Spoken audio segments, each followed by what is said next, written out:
Hello, sister friends. It was good again. It was good again, and we were talking finances. So let's jump into it. Money, money, money, money. Okay. Thank you very much, TLC. Jumping off, first line, first scene, we have Janelle talking about how her lawyer has instructed her to gather all of the financial information that she can, all of the documentation that she can from the past about the purchase of the land and how the family used to have a family fund and how it was purchased with the family fund. Therefore, the land should be divided up equally amongst the family that is left. We've been waiting so long. And of course, Janelle is saying, this is difficult to do. This is a lot of work. Now, I am praying that because Janelle handled finances, that on her computer, she has files that are still kept. And if not, I hope that that lawyer has a forensic accountant that can go into her computer and pull up deleted files. They do have a very unique situation. She wasn't legally married to him. But it appears that according to this lawyer, that they can establish proof that they were a family that had a family fund that money all went into, just like a regular family would. I'm loving it. I'm loving it. Now, it's interesting that Janelle says, I have to prove that it was our family funds that paid for the bulk of the property.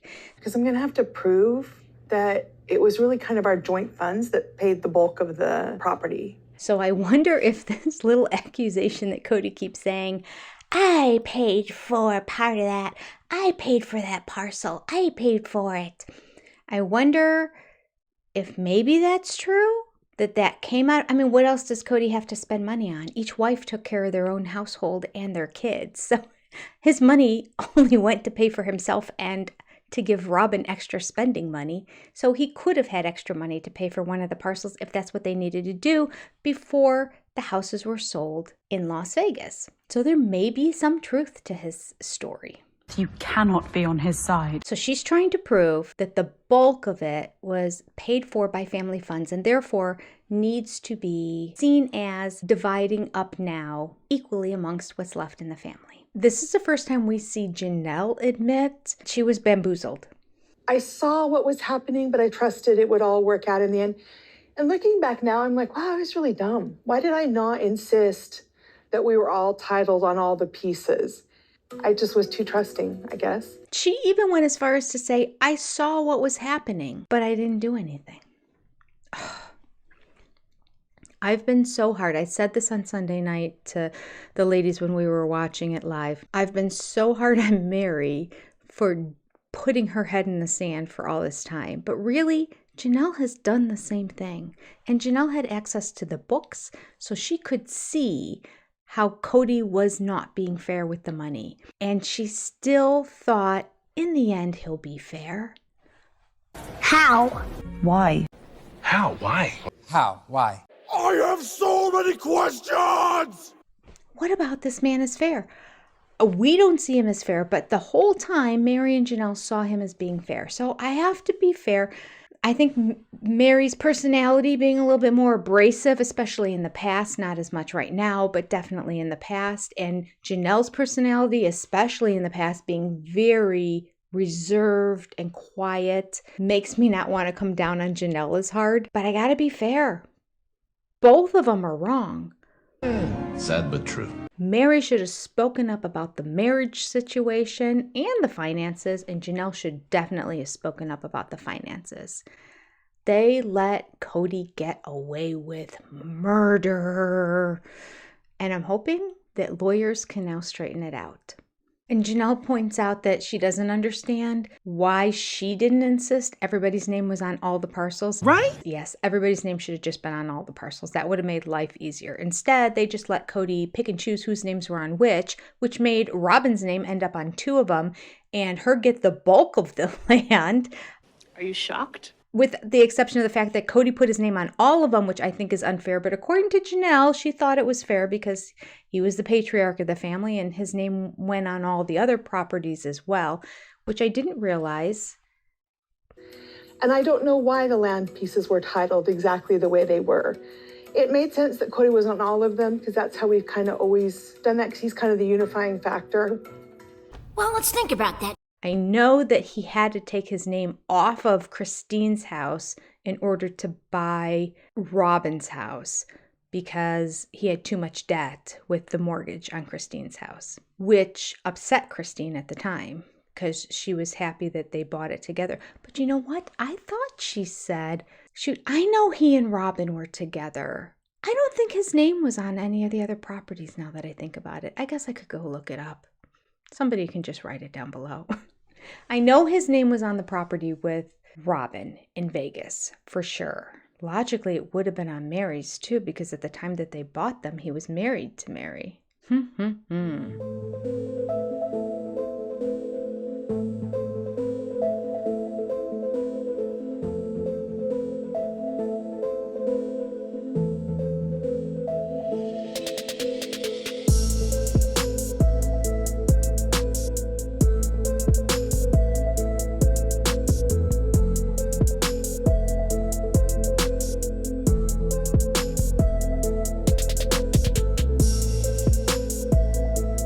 At any rate, I remember Christine in one of the episodes saying she was upset that Cody was going to take his name off of her property in Flagstaff because he needed to get rid of that debt so that he was able to have his name on the property with Robin. And Christine was mad because they hadn't owned anything together as a married couple before.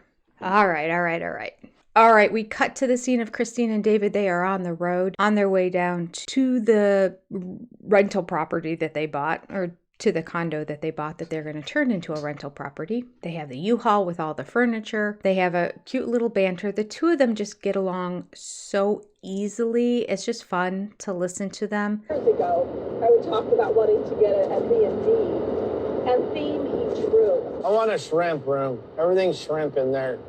Like shrimp was an animal? Yeah, like or small? Like the fish, the cocktail shrimp you eat. Come on, it's called a shrimp room. All conversations with Cody are awkward and uncomfortable, all of them. Even when he's talking with Robin, even when he's talking with Robin's kids at the fire and the picnic tables that we see later on in this episode, there's just this angst when he talks that is uncomfortable. And I think if you're around it all the time, you just get used to it. You don't realize it as much until you're with somebody who's just easy. And David is easy to talk to.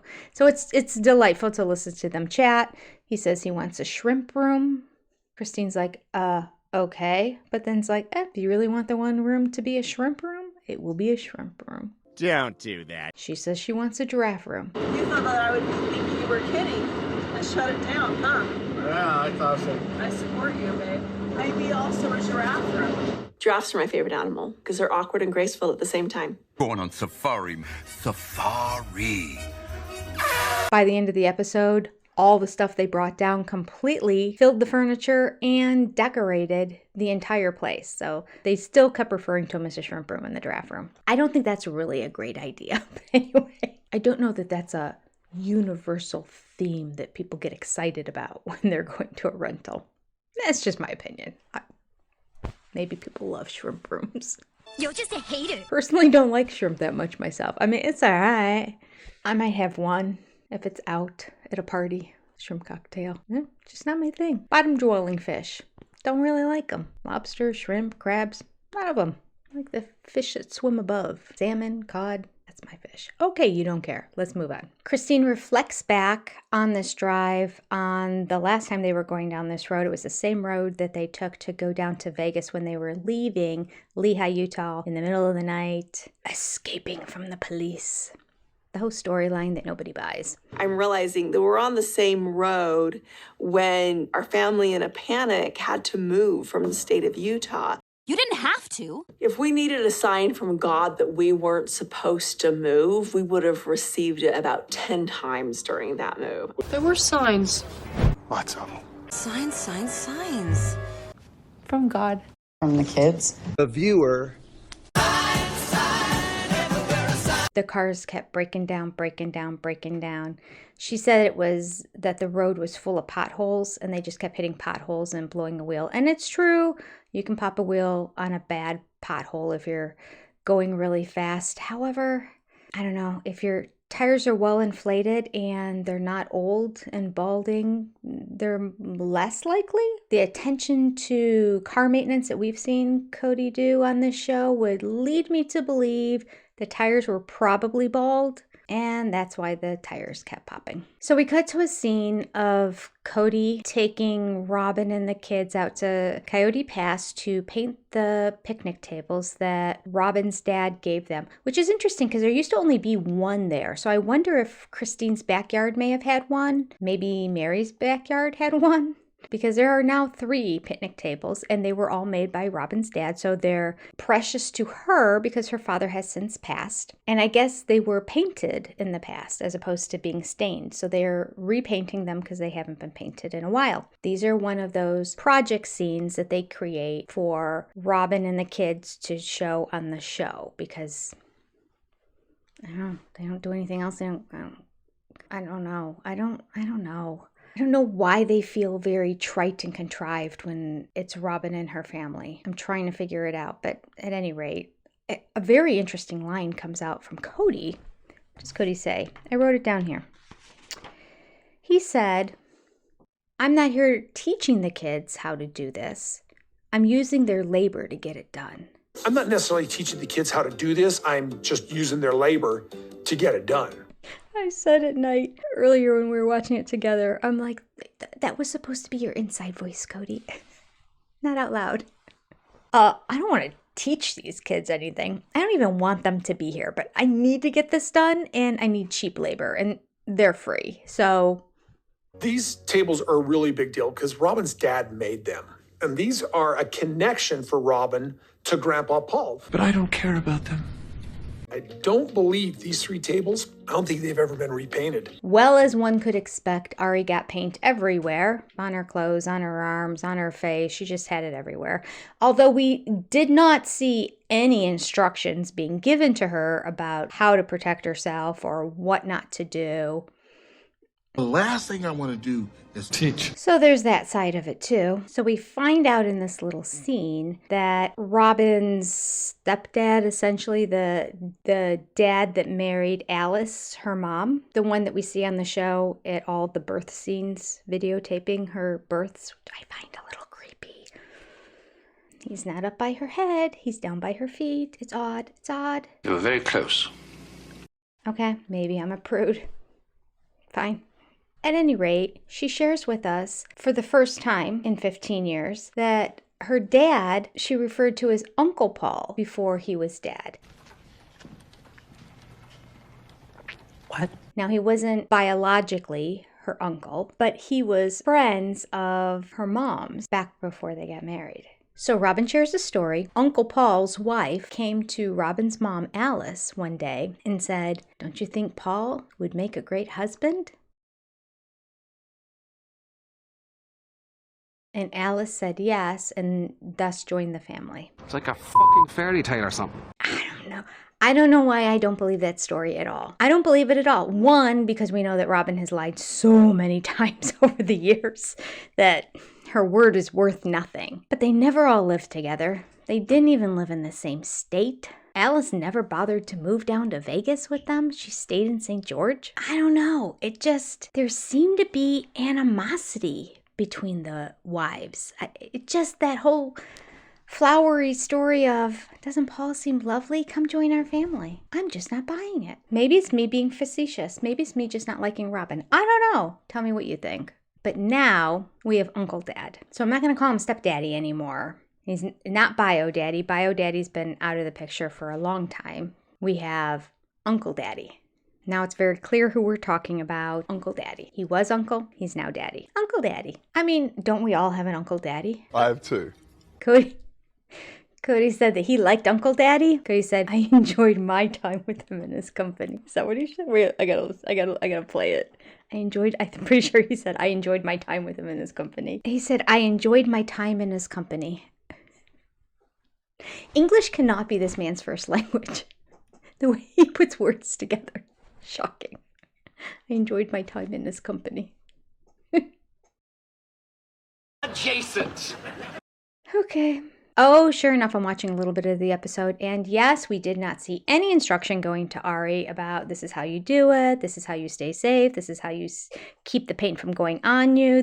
We saw zero instruction, but we saw a lot of criticism about everything Ari was doing wrong. Ari, don't do this. Oh, stop that. Don't go there. Wait, no, stop. Oh, no. Ari, no, stop. Cody wasn't kidding. He wasn't there to teach. Ari, stop leaning over the paint. Stop. You move back. Ari! No more. You're done with the paint. God, it'd be frustrating living in that house. Cody finishes up in his Baby Gap polo. Oh, looks like I'm finishing the job, huh? Little Pooh Bear belly sticking out. I think that's it. I think we're done. So cute. Sarcasm? And they managed to paint the bottom of one of the 3 picnic tables. That's all. And now they're eating and they're celebrating like it's done. Again, this was for the cameras, and I bet any money that's all they did. I bet production got all their PAs as soon as they were done eating and they got in their cars and went back home. The PAs were out there sanding down and painting the rest of the picnic tables because they were going to do another scene the next day where they were going to come back and use the picnic tables to have the campfire. Totally. I have no proof of this. I was not there, but I saw no get up and go in anybody's footsteps about let's get all 3 of these done. Let's sand all 3 of them. Nope, we were just working on the one. Why were we working on just the one? Because production was setting the PAs who just graduated from college and were willing to do anything on a film set to finish up the other 2. Finish up the other 2.5 because this picnic table was only painted on the underside. The other side still needed to get done. It's fine. I mean, they had to come up with a scene for the show, right? They admitted they'd been there for 7 years and they never painted it. And the picnic tables came from Vegas, actually. They may have had those tables for well over a decade and they've never been painted since the original time. But You treated them like you don't even care about them. they needed content for the show, so here you go. I don't know why, they're just boring people. Something, I don't know what it is. So at this point, Janelle gets on a Zoom call with Mary. Not boring. Mary has come around since that time that she went over Mary's house, and she recommended that Mary possibly lawyer up to look out for her best interest. Mary's like, well, I think everyone's going to be fair, don't you? And Janelle said, no, I don't think so. Janelle was looking out for Mary. Mary was not receiving the gift that Janelle was giving her. Since that time, Mary has internalized that information and spoken with Cody herself and realized, Cody might be out for himself. Think? My goodness, Cody might be a selfish man. So she is on this call with Janelle. Janelle said to her, listen, I have a lawyer. My lawyer has recommended that you get your own lawyer. It's good that we have our own representation. And Mary said, yes, and I have my own lawyer too. Alrighty then.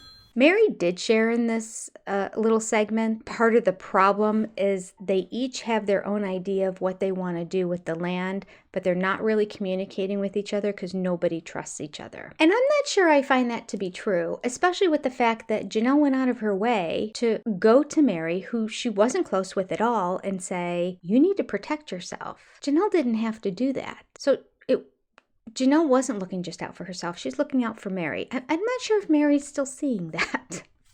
Still not getting it. Or maybe this talking head interview was recorded at a different time. I don't know. I think she's still catching up a little bit. My favorite part about this conversation is when the 2 of them started laughing together. That was my favorite part. Okay. More than the fact that they were saying they were both going after Cody and they were both getting representation and all of that I love, because I love when they talk money. I love when they talk finances. I love it when these women are going to get what they deserve. I want them to get above and beyond what they deserve. They're never going to get what they deserve, but they're going to get at least what's semi-sorta kind of fair. Barely. Which is more than Cody wants to give them. Okay. That's all great, but when the 2 of them were laughing together on the Zoom call. Yeah, and today's that day. I was thinking today was the day. And Good job, Mary. Today's that day. That was my favorite. That warmed my heart. That made me so happy. And you know what? Now that I think about it, that will probably irk both Robin and Cody as much as the finances, now that I think about it. I wonder if that has anything to do with my opinion. I don't think so. I think I just like the idea that they're getting together. But that's an extra cherry on top now that I think about it. The fact that it's going to bother him. And her. Robin and Cody. They're not going to like the fact that the two of them not only are continuing to talk to each other, but are laughing. Almost like they're friendly with each other. What's going on here? Why is everyone so happy? Okay, I'm going to have to insert this here. This was going to be, and another thing, but I'm going to put it in here because I think it's so funny. I forgot to add in the last video. Cody's expression when he points out to the realtor that he paid for one of the plots of land all by himself. Now, the realtor couldn't care less who paid for the property. Cody's going on, oh, I paid for one of those myself. I paid for one of the lots solely myself. Okay. Guy's like, I don't care. Less than a minute later, Cody reinforces. But when he does it the second time, he takes his hand, just like you would in kindergarten when you say something's yours, and he goes, I paid for that myself. But the agreement is for the families because we are doing everything together. Right. I paid for an entire lot myself. That cookie's mine. That cookie's mine. I'll have to insert it here because it's hysterical the way he went out of his way to point to himself to say, I paid for that. I paid for that. It's like, I don't care. You just told me that. He was so upset that the guy didn't say, wow, all by yourself? You paid for that? Good job, Cody. You're a big, big boy. I paid for it. I paid for an entire lot myself. Brings it up again here. We didn't pay for Coyote Pass all equally. I paid for an entire lot all by myself. Because Mary and Janelle are saying they equally paid into the land. Whoa, no. I paid for that all myself. Well, 92% of it. I paid for an entire lot all by myself, at least 92% of it. Wait a second. So, like, if we wait another week, would it be 82%? And like a month from now, is it going to be about 63%? What's he talking about? And is he talking about the parcel of land where Christine sold back her whole portion for like $1 or $10? Is he counting that parcel as like he bought that? I'm really curious. We're getting no details about this. I feel like there could have been some really good follow-up questions right here. Which parcel of land? One of the 2-acre parcel of lands or the 4 or the 5-acre parcel of land? Are you counting the parcel of land that Christine sold back to you or one of the smaller ones? And when you said you paid for it, really? Out of your money or out of family fund money? Out of family fund money that got disseminated to you? Or was that out of Cody money that you earned doing other side work? Aside from the TLC show that all of you contributed to together. I'm really curious. I need to know the answer to this. And I feel like we're not going to get the answer to it. But we're going to get Cody insisting he bought it. Well, he almost bought it. He bought 92% of it as of today. Tomorrow it will be 75%. No, wait. 60%. No, wait. 25%? No, wait. 2%. The next little section with Mary talking about this purchase of the land I think is real interesting. Now, they've addressed this in the past, the fact that the parcels were already divided up, right? When they bought them, they were already divided up prior to them getting there. And they were going to buy these 4 parcels that were all next to each other, all for sale. Roughly, one was 2 acres, 2 acres, 4 acres, 5 acres. They were going to buy all 4 of them. Somehow, Cody was able to buy them without the wives signing off on it, or he got their signatures on something without them knowing what was going on, because nobody knew until it was over. And this is according to a prior episode. Was it earlier this? I think it was earlier this season, not last season. I think it was earlier this season, when all of them said they didn't know until it was over how their names were all going to show up on it. None of them knew Cody was going to put his name on all of them, and none of them knew how their names were going to show up on it. And as it turns out, Mary ends up on one of them with Cody's name and Janelle's name. So she got the smallest amount of land. And now in this episode, she says, I asked Cody, Now, she didn't mention that in the last time in the talking head when they asked her about it. She didn't come out and say, I questioned him about it. He's protecting it. She just said, yeah, we didn't know. Cody just did it and didn't tell us anything about it. Now she's saying, I questioned him about it and said, why is my name only on such a small amount of the property? And she's sharing now that he got mad at her. He got upset with her for questioning him. Help me understand. But because I ask questions, I'm the problem. Questioning his authority and his decision-making when he did it. He's the worst. Now, earlier, because Robin's name is on so much of the property, had a 2-acre lot all to herself, and she was on the 5-acre lot with Christine. So she had the most amount of property. She said, oh, I did ask Cody about it. And he said, oh, I don't know. I was just in a rush. I didn't know what to do. I just put names on things. That was Robin's explanation. Cody was just in a hurry and didn't know what to do. So he just, Janelle, put names on whatever, because it didn't really matter. I think that's footage that they can use in court to show that, according to Robin, didn't matter whose name was on anything. Everything was for everybody. It was all going to be divided up equally eventually. Right. Deep down inside, Cody never intended to make anything equal for everybody. He intended to take as much as he could for himself and for Robin. He's evil.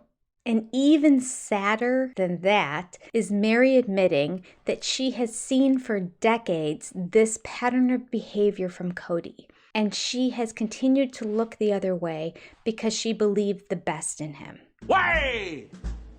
And she was convinced that he wouldn't do her wrong.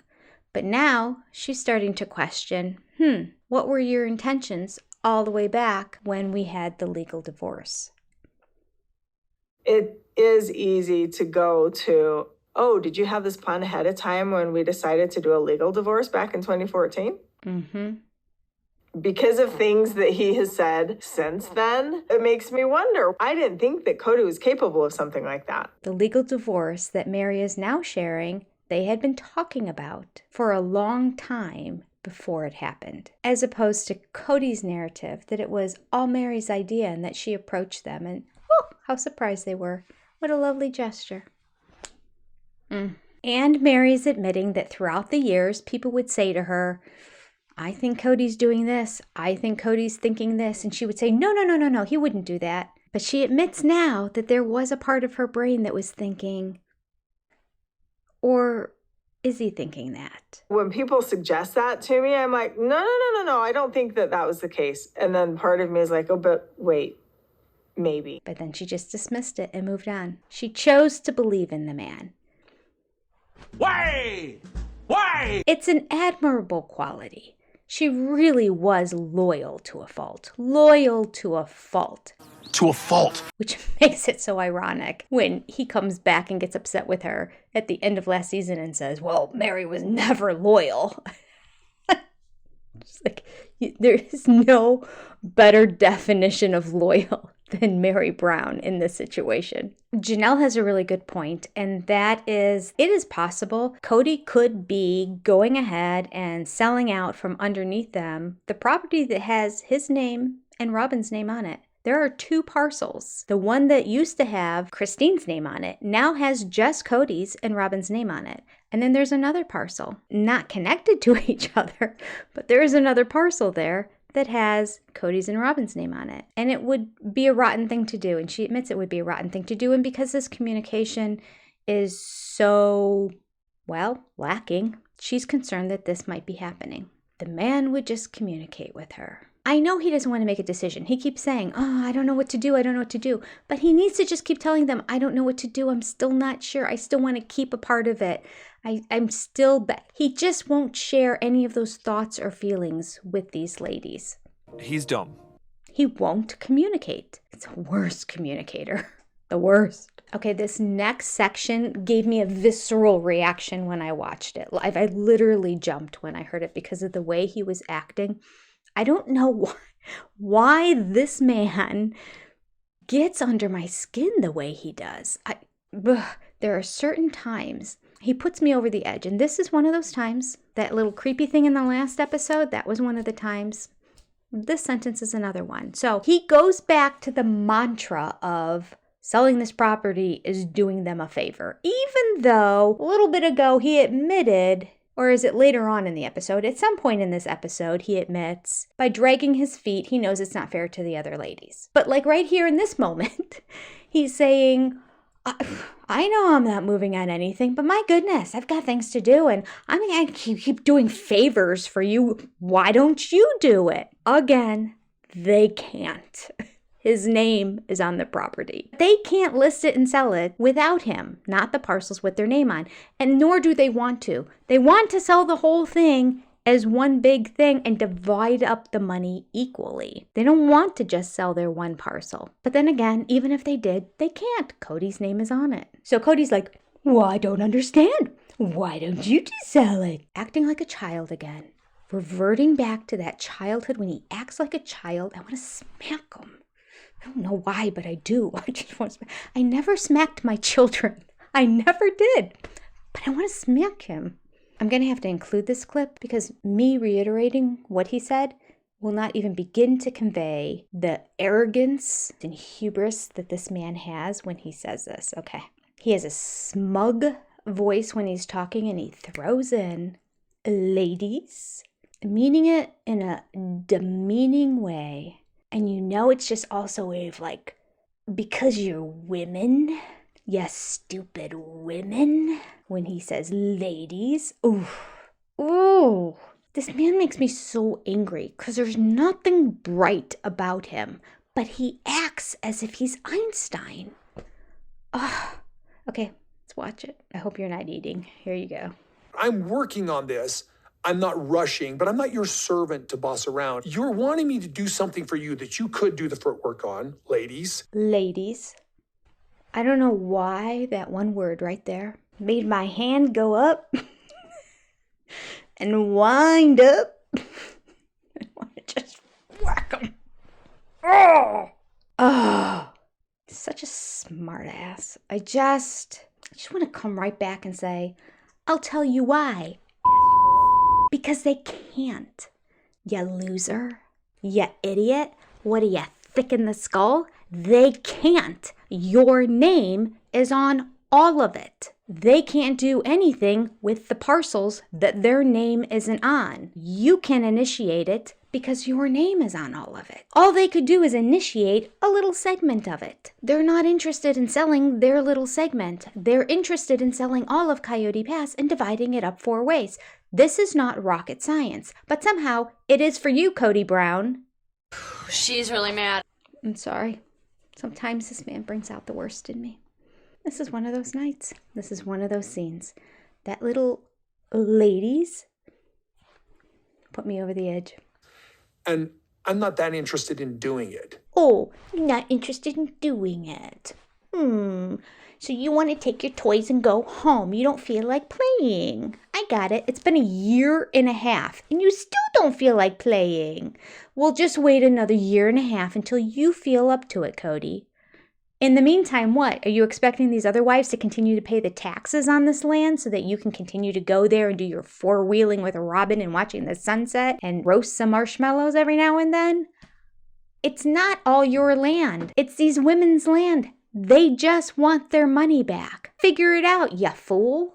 Tired of this arrogant attitude that he has. It's completely unjustified. Completely.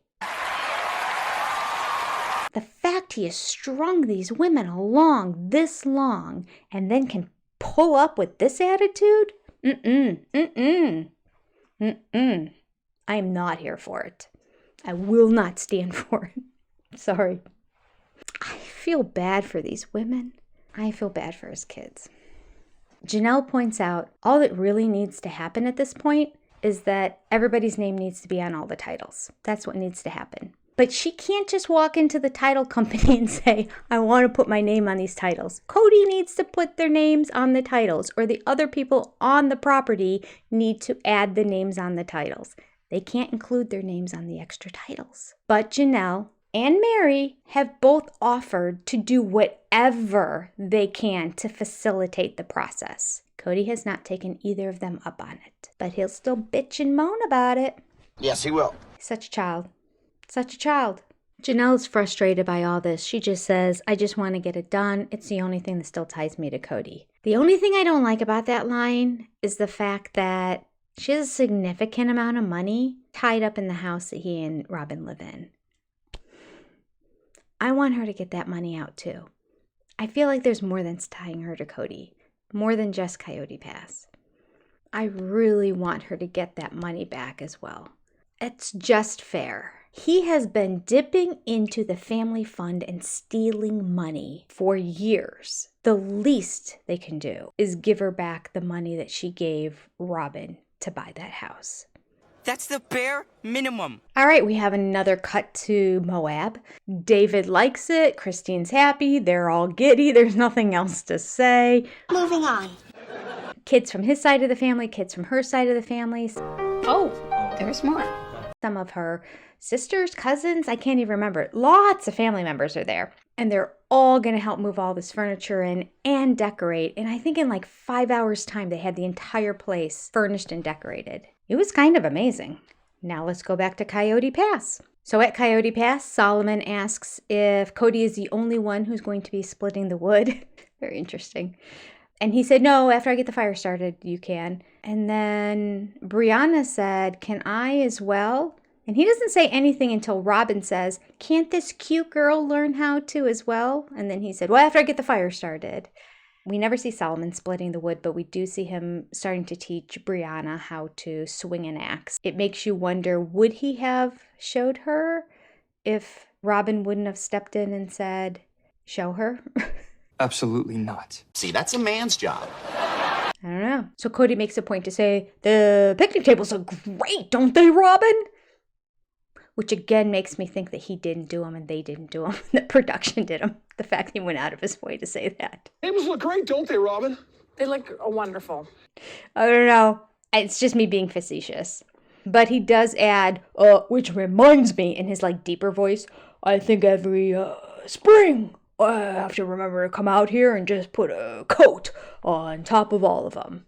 At which point Robin decides to come out with her sad victim story of, yeah, but we don't know if we're going to own this property next spring, and then starts going down the windy, depressing, sad spiral. What I need to do is be reminded every spring to come in and roll just a new coat on the top.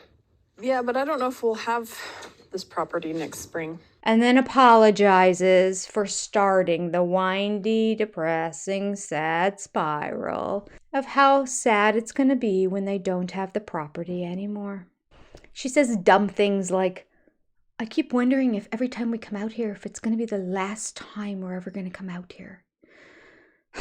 Robin, you live 300 feet away from Coyote Pass.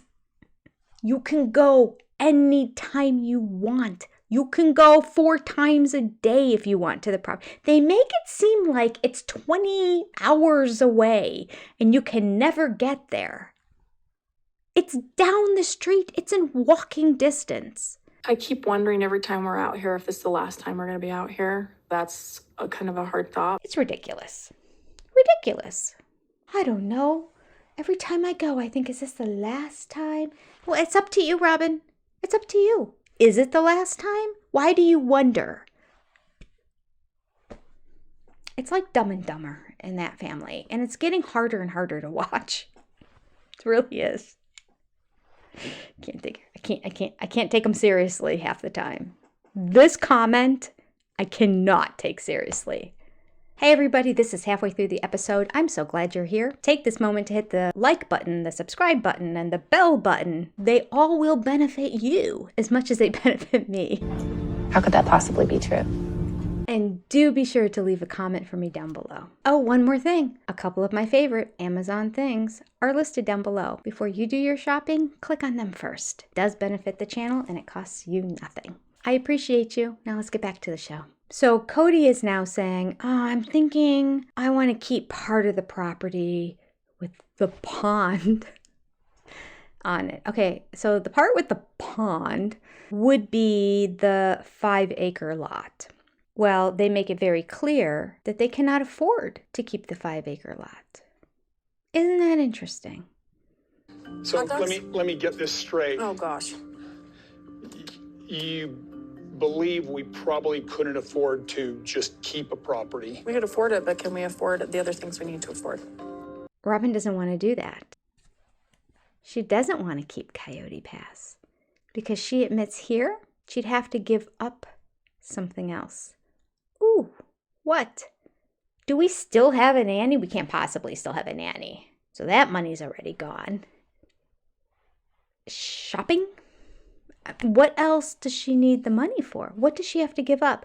It makes you realize just how much she was dependent on Mary, Janelle, and Christine's money. No wonder this has been so incredibly devastating. We've been saying it all along, but we haven't had proof, and we haven't had it from her mouth. We get it from her mouth in this episode. We could afford it, but can we afford the other things we need to afford? Shopping spree!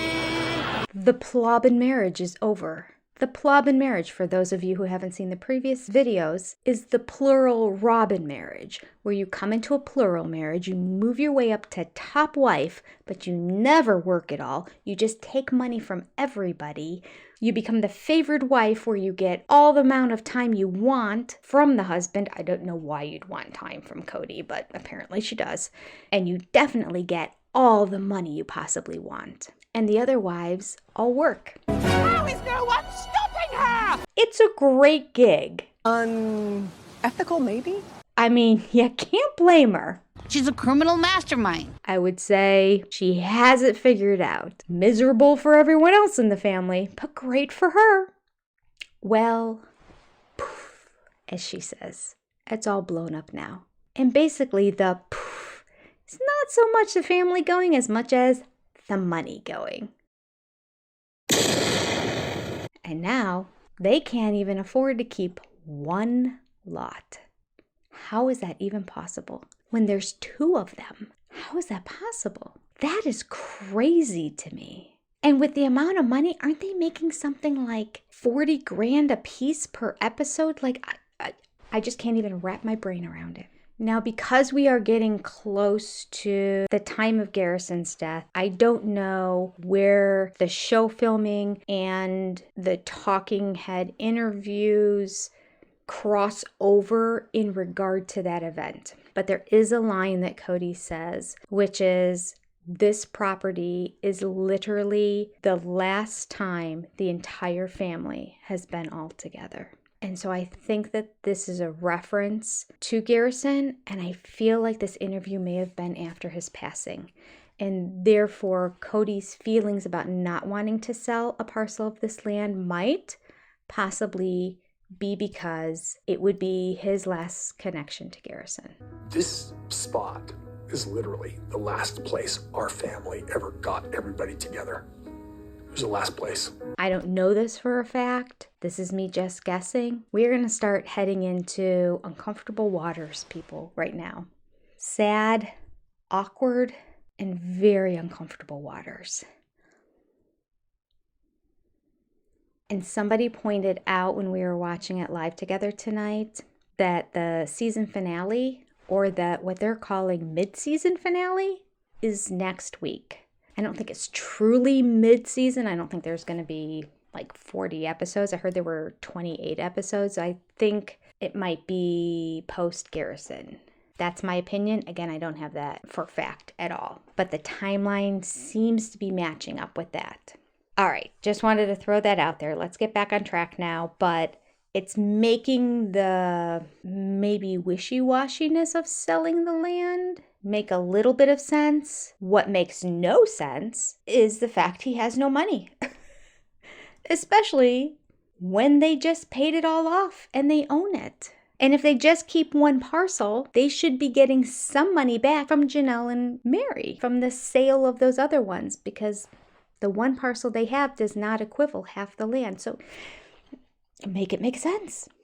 Impossible. Where'd the money go? The paycheck's got to still be coming in from TLC. What's happening to all the money? All right, now we have Janelle flying out to Utah to see the new property in Moab. And right away, Janelle's throwing some shade, which is pretty great. Now, we had heard a little bit about this in the past, but a little bit more details are coming out here. Janelle walks into the Moab apartment and says hello, and they're all like, hey, hello, Janelle. And she's like, hi. She goes, I just walked in. I hope that's okay. And they're like, yeah. She goes, some people don't like it when you just walk in.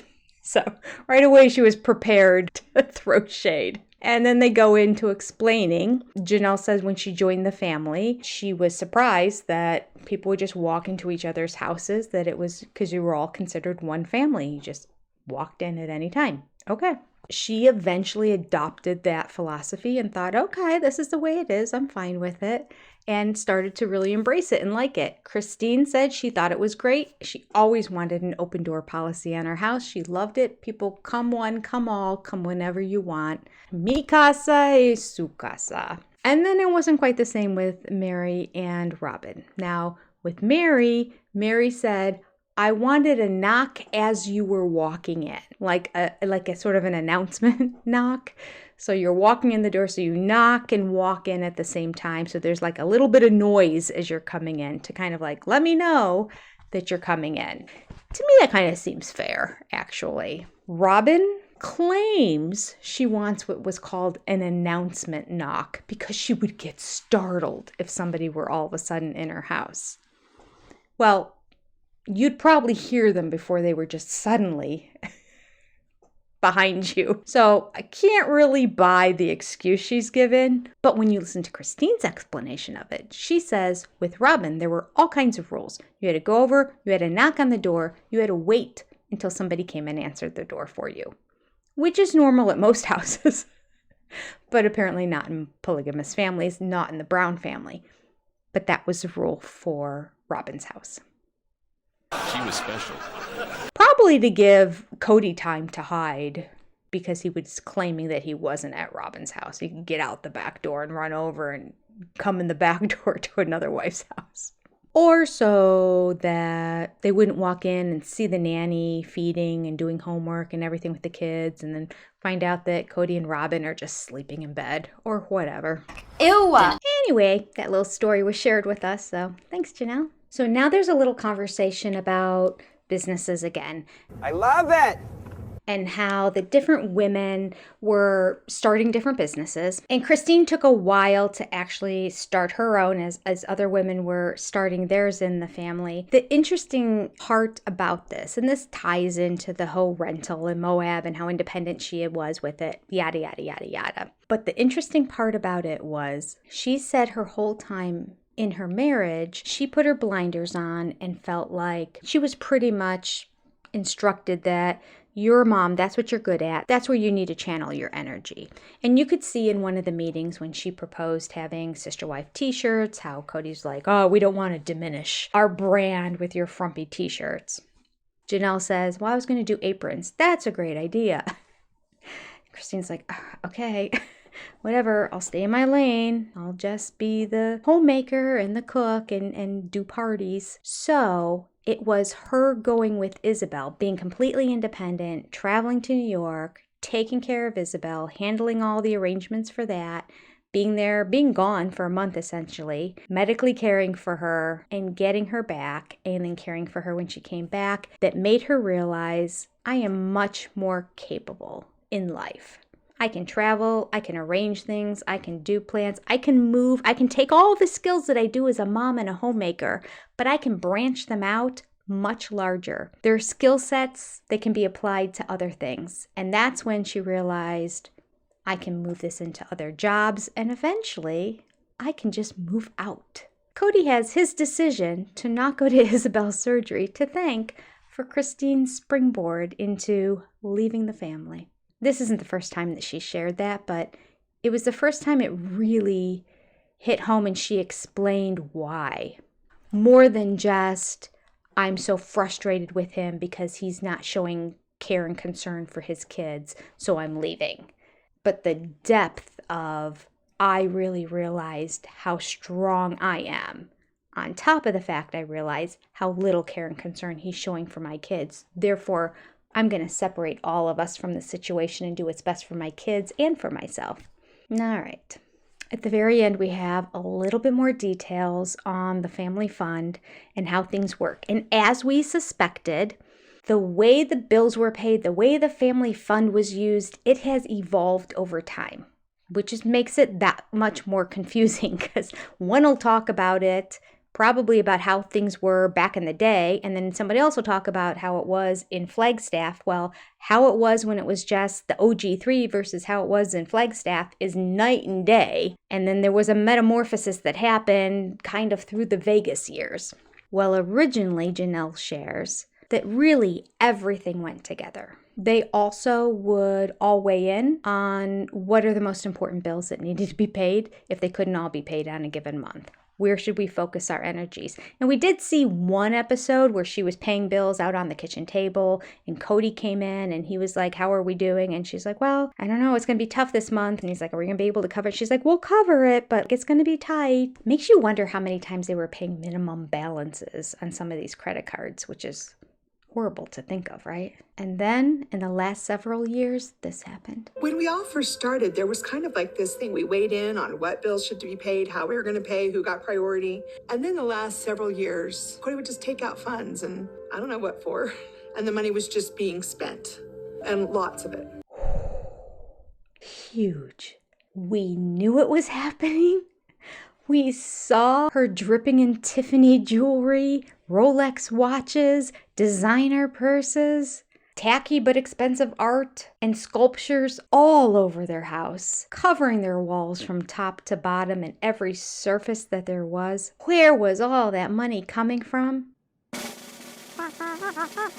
The family fund. And according to Janelle, because she saw the books, she just saw money leaving, but she didn't know where it was going. And lots of it. Okay. There's part of me that's really angry at Janelle right now for not speaking up, not taking photo receipts of all of this. Maybe she did. But if she didn't, she probably didn't because she was just trusting because that was Janelle. Not keeping track of where all this money was going, especially with her like trying to save money and live in a trailer while all this money was just going places she wasn't even sure where it was going to. Oh. Well, of course, the producers asked, thank you, producers, thank you.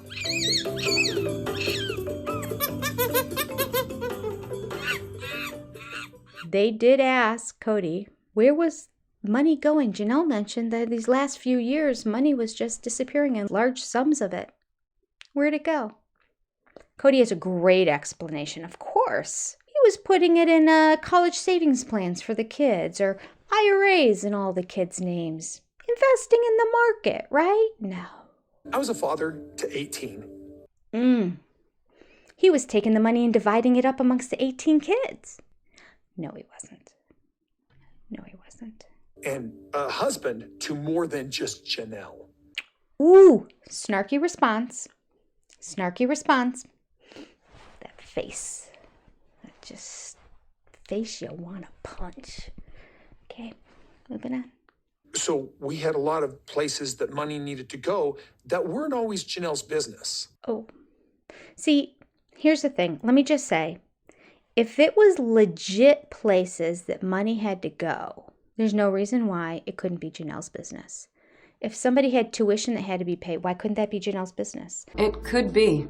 If somebody had a medical expense that had to be covered, why couldn't that be Janelle's business? Could be. I don't really understand. If somebody had a furnace that went out and they needed $5,000 to replace it, why could that not be Janelle's business? Could be. All of these are situations that come from the family fund, right? Because Cody said he paid out of his money for cars and insurance, so it wouldn't need to be that. And certainly he's not going to take money out of it for personal stuff to give other wives or kids. You know, he's not going to just give Gwendolyn $20,000 for whatever, or give Robin $10,000 necklace, or you certainly wouldn't use family funds for that, right? That would be his own personal money when they divide the money equally amongst 5 people. That would have been his personal money that he would be giving gifts like that to people. He wouldn't go to the family fund to gift money to people. The family fund were for necessities, right? Or no? Feels like Cody's hiding something here. You only hide things when you're doing something wrong. Fact. You don't need to hide things that are on the up and up. He's so busted, and his intensity when he's talking proves it. Case closed. Says liar, liar, liar, liar all across his forehead. So she keeps saying she just recorded the transactions, sent them to the CPA. She recorded the transactions, she sent them to the CPA.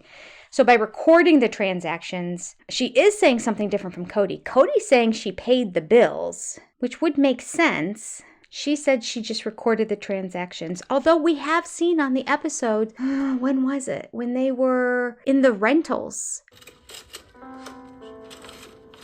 I've never lived like on my own before. I know that sounds ridiculous, but ever since I've been married, Janelle's always just taking care of the finances. And so I've never really had to pay utility payments or rent. And it is not fun. I don't like it. Christine had her checkbook. She was writing her own bills. As soon as they were in the rentals and separated, they started paying for their own individual stuff. So I don't think she paid for like everyone's electricity and mortgages and all that. Like each person paid out of their own money for that kind of stuff. So she just paid for family fund stuff. She took care of the bills in terms of the family fund. She knows a lot. Yes, she does. She knows a lot more than we're hearing right now. And I want to know everything she knows. I want to know it all. I don't want to leave out one little tiny bit of information. And I think Cody is sweating it out right now. He should be. Let the truth come to light. Let him go ahead and accuse Janelle of doing something wrong. There's no way you can prove that Janelle bought a designer bag for Robin, or that Janelle decided that the family fund should buy a new playground set for Robin, or that Janelle decided that Robin needed another pair of diamond earrings. That's not going to hold up in court. So go ahead and try, Cody. Go ahead and say it was all Janelle who did it. I dare ya. We cut back to Cody and Robin, who are still bouncing back and forth over the idea of keep the one parcel of land. And Robin says she just doesn't think it's the best idea, that they need that money. For what? I mean, do they have a lot of debt again that they have to pay off somewhere else? I don't understand. I don't understand why they could keep it when Janelle and Mary were there, because they would have just had their parcel. Or if it's because Janelle and Mary kept putting money into the family fund, so they were using that money to pay for something else. Now there's no family fund, and so they need the land to be their family fund to pull from. Wave bye-bye to your cash cow. So as much as they love the land and claim they love the land, Robin's ready to cut ties with it right now. She doesn't seem emotionally connected to it at all when she's on it, when she's standing on it. I start thinking about a way that we would keep the pond. Let's just not go there, dear. Let's just not talk about that. Sorry, I shouldn't have even brought it up. We could afford it, but can we afford the other things we need to afford?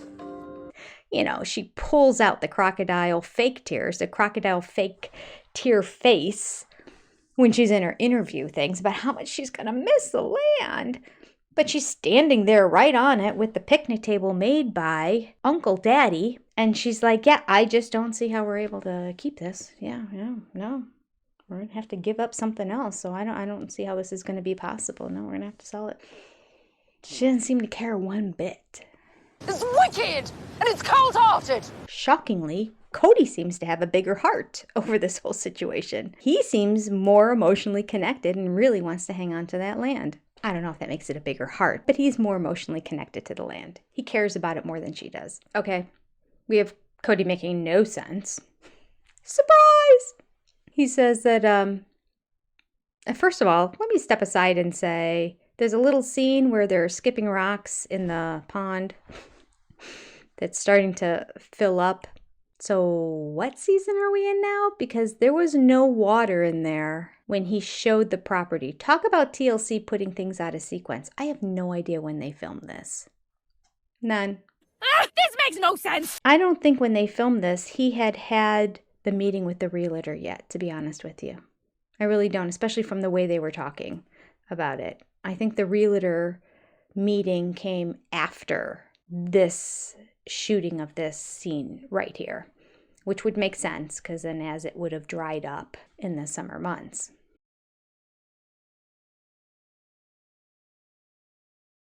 It was completely dry, unless it had gotten dry and then there were a lot of storms, maybe, and then it started filling up again. I mean, I guess that's a possibility. Anyway. Just trying to figure it out. Don't do that. What was my point? I don't know what my point was. It's late and I'm old. All right, so now we get to Cody's crazy line. Let's make sense of it. He says, in this moment, I don't want to sell the property. Okay. Fair enough. You're Cody Brown. You change your mind every 3 minutes. So in this moment, he doesn't want to sell. Fair enough. He goes on to say, but I also know that Mary and Janelle do want to sell it. Okay. And he admits this is not fair to Mary and Janelle. Well, how grown up of you, Cody Brown? Look at you. Look at you. We are moving beyond kindergarten. We are watching him move up. First grade, promotion, right here. He even adds, it's not my intention to be unfair. Oh, but then... Man, I knew this was too good to be true. He says, my intention is to just not deal with it. I don't want to sell it. Also knowing that Mary and Janelle want to sell it. It's not fair to Mary and Janelle, and that's not my intention, is to be unfair. My intention is just to not deal with it. Okay. Back to square one. Not so grown up of you, Cody Brown. See, like, that's not how you handle life. Anything in life, any situation. And that's your intention. It's one thing to be so overwhelmed by life that you don't handle situations. It's one thing to like have so much going on that sometimes you just want to shut down and do nothing. And I'm just going to watch a movie for 2 hours and pretend like nothing's going on. And then 2 hours later going, okay, I'm ready now. I'm going to attack all the 99,000 things I have to do. I've done that before in my life. Does it help? Actually, it has helped. Maybe once or twice. I don't do it that often, quite frankly, because I'm too anxious. I can't sit and enjoy a movie, but there have been times where you're at the point of overwhelming, where you're almost in tears, and I just want to escape. And I'm like, I am going to escape. I don't think I'd watch a 2-hour movie, but I might get like a 30-minute Schitt's Creek out and put that on. Something it's lighthearted, something that'll make you smile and laugh. And they're probably not even 30 minutes long. They're probably like 23 minutes. But just sit down, eat some Lay's potato chips, and Godiva chocolate. Sweet and salty. 23-minute limit on how many calories go into your body, because then the show's over and then you're like, okay, I indulged. I put away everything that was happening in the world, and now I'm going to start attacking it. What is my plan? What do I do first? How am I going to start knocking this stuff out? That I get. But this man has spent years, year after year after year, putting this on the back burner. And now he's saying his intent is to continue to stall. My intent is to do nothing. I do. What do you say? What do you say? It makes you want to smack him again, doesn't it? Me first. I don't know what to do with the man. I don't. I'm so glad I can just talk about it on this channel and get it out, and hopefully provide a little bit of therapy to the rest of you who are feeling the same way, so that you can go, yes, that's what I was thinking too. I know from your comments, I know a lot of us are on the same page. It's crazy and it's maddening. Thank God for this episode having the scenes with the lighthearted parts of Christine and David just being happy and giddy together and doing something fun. And also Janelle and Mary moving forward and coming up with a plan and working together. Because when you have somebody who's on the same page as you, even if you're doing something that you really don't want to do, knowing that you've got a buddy or a partner in crime that's doing it alongside of you just makes it easier. So that was all good. Cody Robin stuff. I mean, let's face it, typical. So I don't know if Robin has been like looking at blogs or videos or anything and seeing that people are a little concerned about her mid-20-year-old kids not looking very independent, still living at home, having a difficult time answering some questions, not looking like they're thinking on their own, talking like they're regurgitating what their mother has said to them and put in their head, just not looking like independent thinkers. Because she specifically said, it's so exciting to see your kids become independent thinkers. And she's talking about the fact that they answered the question, do you want to have kids and how many? The answers to those two questions is what made them independent thinkers. This is just proof that they're not independent thinkers. This is proof that she is holding them down.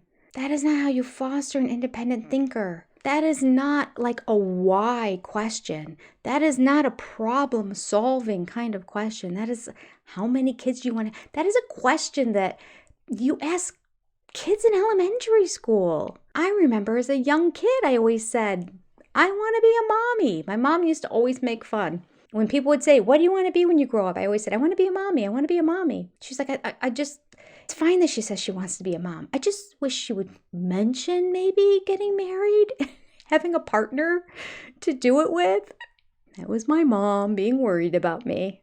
I did go ahead and get a master's degree, and I did get married, have a partner, help me with the kids that I've always wanted to have. But I had been thinking about the kids and how many I wanted to have since I was knee-high. That did not make me an independent thinker. Deciding when the laws changed in my state and I needed a master's degree right away, starting that year, to move to another state where I could start working right away and just leave everything I knew. That was making me more of an independent thinker. Coming upon situations where somebody tells you to do something one way, but having experiences and gut instincts that's telling you to do it a different way is what starts to make you become an independent thinker. Not answering how many children do you want to have someday in life, especially when you're not even dating anybody.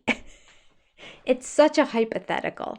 Could it make you an independent thinker if you're in this situation where you're deciding if you're going to have kids and maybe a medical professional tells you you're at risk because of a disease that you might have, or maybe you put a child at risk if you're going to get pregnant again, and then you have to really think and weigh the pros and cons of the medical community and your own biases and your own decisions and your own wants.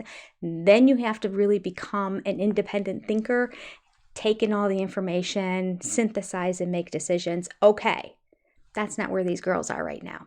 These girls aren't even dating anybody. They're on the same level as a kid in high school, middle school, elementary school. How many kids do you want to have when you grow up? I'm so glad my kids are becoming independent thinkers. They're not. I'm concerned. It makes you realize that Robin must not be an independent thinker either. Could Robin be an independent thinker herself if she doesn't understand what an independent thinker is? Yes and no. Cody tries to convince them at the very end. This is the last thing I'm going to add on this episode. He's talking to the girls about the fact that if they had 4 children, then the ratio of adults to kids is 2-to-1.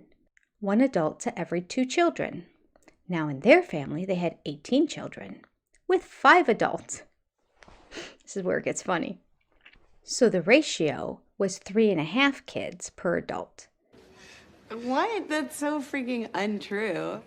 Have we ever seen Cody with 3.5 kids? Have we ever seen Cody with 3 kids? First of all, it's a little bit more than 3.5 kids, but nevertheless, we'll say 3.5 kids. No. Cody flits around. The wives are responsible for all of the kids. To assume that for all those years he was in charge of over 3.5 kids all the time. Untrue. It's comical. Nice try, Cody. And Robin? She had a nanny the whole time. Not 3.5 kids. So let's see here. Cody was really responsible for nothing. He floated around wherever because he always said, I have 18 to be responsible for. Take him out of the equation. So we'll put the OG 3 together. We have Mary, Janelle, and Christine together. So that's 6, 6, and 1.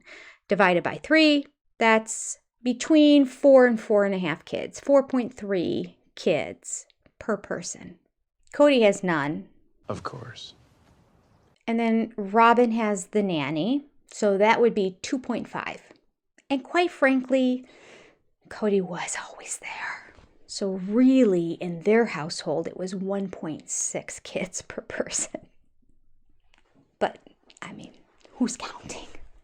Cody says 2 contradicting lines right after each other. He starts off by saying, the girls can decide how many kids they want to have for themselves. Followed by, I am as confused by how many kids the girls should have as I am with whether I should sell this property.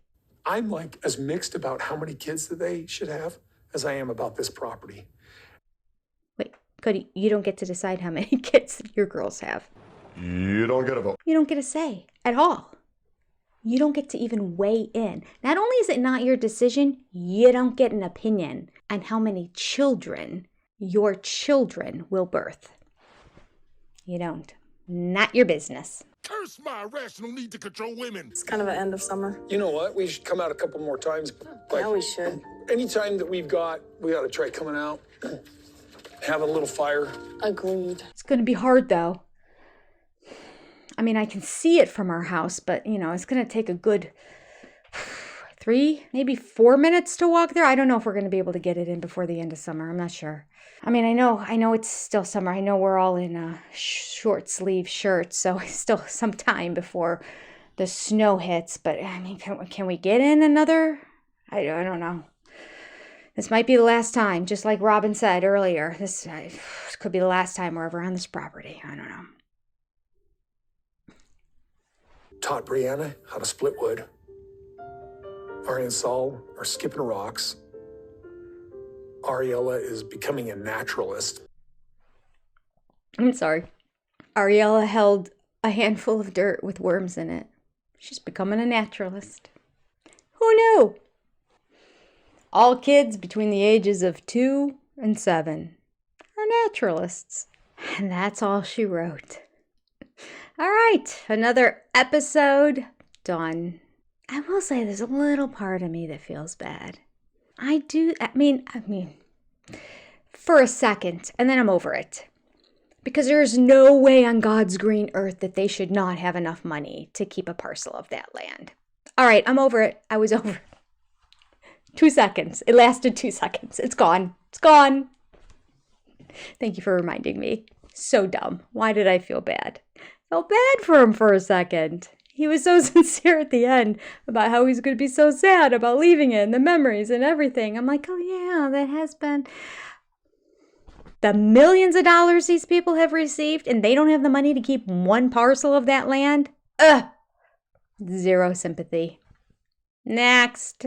Before I go, let me say thank you. Thank you, all you sister friends, for staying to the very end of this episode. I appreciate you. You take care. Have a great day tomorrow. God bless, and I will see you next week. Bye-bye.